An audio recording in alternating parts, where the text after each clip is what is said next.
muzimbabwe tiri kuno kuhatfield uri kungoona nguva dzatakamira kwaprofeti madungwe ndofunga taswera tichingonzwa kunzi profeti zvavaburitsirwa panze asi sikazislai media hatiti zvemakuhwa tinosvika panzvimbo totaura tonzwa nyaya siragai tichitaura naprofeti kuti vatiudze zvizere kuti ndo zvanga zvichiitika here kana kuti mahunga epasocial media eprofeti sanganai nemhuri yezimbabwe tangoona kamasikati vanhu vakawanda vanyorwa zvavanyora vamwe vachikomenta asi imimi ndimi muridzi wenyaya tiudzei kuti chii kuitika.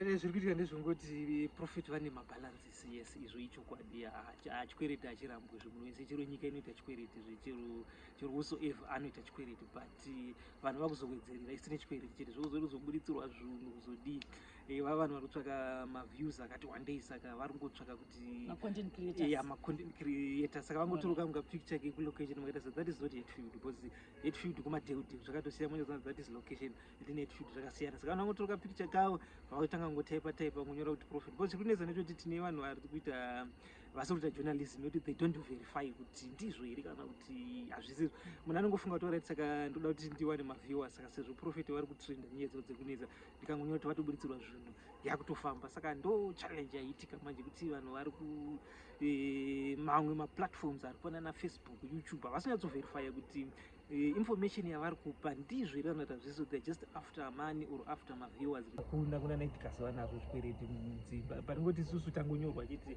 but hakuna munhu asina chikwereti kana usina chikwereti hausi munhu ndinotenda profeti saka vatariri vangada kuziva kuti saka ukama hwenyu nalandlord hwakamira sei panguva notangoona nhasi ndo d-day nhasi ndo d-day imimi ukama hwakamira sei nalandlord apa. Alright, ndingangoti inini zvangu handisi tsotsi from birth ndiri munhu asina chitsotsi even my landlord mukatarisa kumashure pane kana zvinhu zvakandinakira ndaibhalidhara kana 2 months kumberi even ma4 kumberi zvokuti ndiri munhu wekuti relationship yedu is not all that bad but ngotiwo zvinhu hapana mari saka wakangoti wadoda mari yamunhu wese iright yake kuti ude mari yako chete ndozviripo but any problem with anyone even Zimbabwe handinetsani nemunhu I'm a peaceful man and the Velami commander handibvumidzi kunetsana nevanhu here on earth kuti kana watitanga uichete but handinetsani nemunhu so the relationship is good but isi ndengoti tine balance takati chavapa chikwereti tinobhadhara chesaka tichakadzirisa vedu tikumhanyimanya dzacho pane ndichingoda kuti tivhare hedu panguva kuitira kuti takutoona kuti tinoromoka nemoskito tiri pano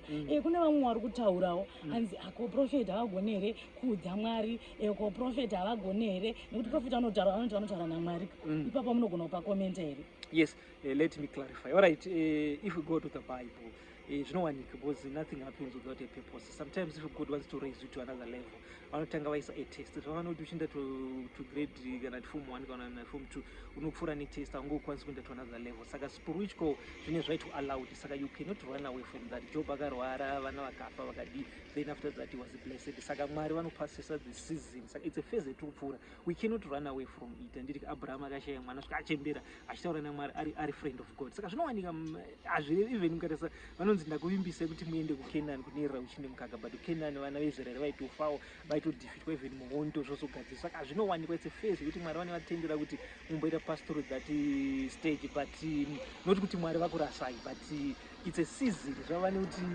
mukadzi akazvitakura handiti hapana paungatiza run away whether unonamata unamati pain is the same saka whether unamata unamati masituations they come saka ngoti zvokuita celebrity zvoita sokuti zvinhu zvisingatowaniki kana kuti munhu araswa naMwari zvinotoitika whether unonamata unamati zvinhu pane pazvinotombobhenda kana zvambobhenda uzopfuura zvoti saka you cannot run away. It was both Israel and Prophet Madungwe vese vakanzi they shall go through a lot takagara tazvipiwa September then pachizoita 7 October yeIsrael iya saka zviri kungofambirana kuti Israel the Holy Land and the Holy Prophet zvinhu hazvinaomira zvakanaka but isu semasoja we know that tiri pahondo saka kuti zvinhu zviri kuitika zvichapfuura hapana chisingapfuuri saka zvichapera kana zvapfuura then toenda to another level. God shall bless us, God shall compensate us, God shall remember us with all these pains. Right, isusu tingati we are a church munhu adaita donation to a church paari man of God patonzwanzara then God send the ravens kuti chimupai saka Mwari vanotendera kuti patongoita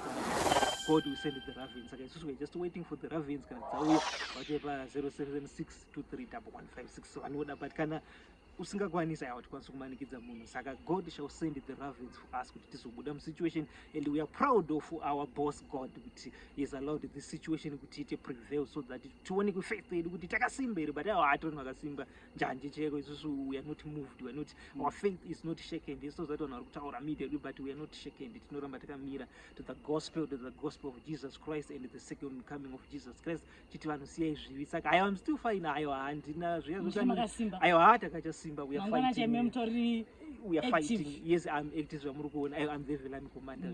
Soldier asarende. Saka we shall say we will not give up. Tirona chitreva kuti tanisha kuti zvidi, but God is with us and he will never forsake us. Zvokupfuura izvo hazvinopfuura, hapana chisingapfuuri, even kunyorwa mashoko anopfuura. Ewa, tinotenda Prophet ndenguva yamati kuti tikwanise kutaura nemi. Muri Zimbabwe mangoonawo isusu tasvika Prophet vataura nemuromo wavo vakati aiwa ini handina kubuditsirwa zvinhu panze, asi hongu ndino maarias angu panyaya dzerent 3 months isati ndabhadha rent. Kune vanoda kubatsira, isusu seSly Media TV tingoripo pakuti anoda kubatsira semazuva ese. Namba dzavo tichadzisawo pascreen, mokwanisa kubatsirawo Prophet wapinda mudambudziko. Hanzi chaonohama batsira naiwo nekuti hazvisekani, mangwana ndiwewo. Nhasi unogona kutaura uchiseka pasocial media asi hatiziye upenyu. Hanzisekera mumwe kuti hauzechi zvinoitika mukati meupenyu. Saka panguva ino chakusiyai ndini wenyu Pelagia Mupurwa.